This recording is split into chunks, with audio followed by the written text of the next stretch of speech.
We are feeling the sizzling hot temperatures across the city as a heat wave moves into SA.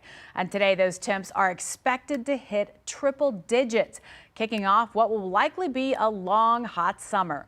And this all happening while AC technicians are already busy as calls for service are ticking up. KENS 5 Sarah Duran has more.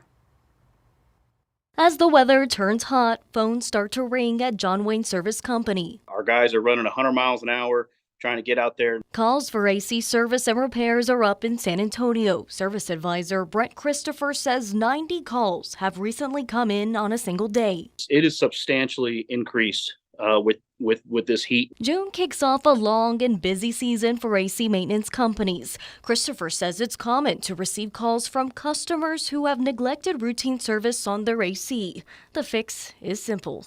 Having a trained and certified technician coming out to your home, doing a full maintenance on your cooling and heating system. Greg Frederick with Quarter Moon Plumbing and AC is staying busy too. In hot weather, AC technicians are checking condensation lines, filters, and the coils. Homeowners can do regular maintenance too by spraying the outside system down with water to flush out the debris. Frederick says this can be done while the unit isn't running. You can just spray it down for 5 or 10 minutes to get all the dirt and debris out of the coils. Technicians expect calls to remain steady throughout the hot summer and as late as October. Sarah Duran, KENS 5.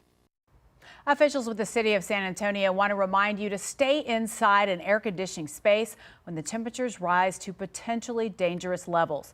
The city currently has more than 30 locations for the public to use to stay cool. They've even posted an interactive map on their website showing where those places are at and the hours they're going to be open. Those include libraries, senior centers, and community centers.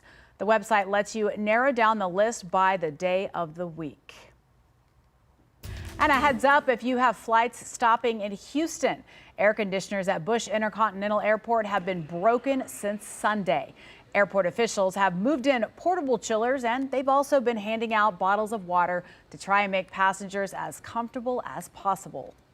I was expecting it to be cool in here, and then to come in, it's just as hot as outside, so it's different, but it's definitely something to try to get used to. And then with the long lines and the heat, it's a bad combination right now. It's too hot. I have to stand still a lot just so that I don't get too sweaty. Because if I look sweaty, I'm going to start rubbing myself and I'm going to be gross. Well, at least he's honest. We're all feeling that way. Well, officials say they've made some progress, but haven't given an exact timeline for when those AC units will be fixed. All right, let's turn to Ryan Shoptaw right now with a quick look outside. It looks pretty gloomy, but it is hot, hot, hot. Ryan, yeah, what else can you tell us? Yeah, and I'll tell you what, Vanessa, summer hasn't even started yet. And the fact that we're dealing with this kind of heat this early in the season, it's troubling. And we do have a heat advisory outside right now, including Bexar County, with a little bit of haze outside in downtown San Antonio. Take a look at some of these heat advisories, including for Bexar County and lining up I-35, stretching from here to central Texas, not including the hill country, but make no mistake, it's hot out there. Notice temperatures across the metro, 94 in San Antonio, a pair of 8s in Helotes, Bernie, 94 at Hondo, 96 at Divine, and it just gets hotter at Pearsall and Cotulla at 107 on that current air temperature. That is extremely hot. And then when you factor in the humidity and the southeast winds, very calm, 5 to 10 miles an hour. It's not fanning out the air much. Heat index values upwards of 117 in Pearsall and Cotulla. In San Antonio, the feels like temperature or the heat index is up to 104. So please find shade, drink water, and drink more water. Tonight's forecast, we stay hot, upper 90s for the next several hours before sunset under mostly sunny and clear conditions. When will we see a break from this heat wave? Well, we'll talk more about that coming up in the 7-day forecast in just a bit. Vanessa. All right, Ryan, hopefully that answer is soon. Well, ERCOT isn't expecting any power outages, but they are forecasting that later this week, Texas will blow past its record high demand for energy. And it's possible they will ask Texans to conserve power at some point.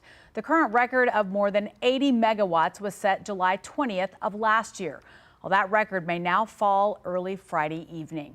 ERCOT has a dashboard on their website that allows you to monitor real-time grid conditions.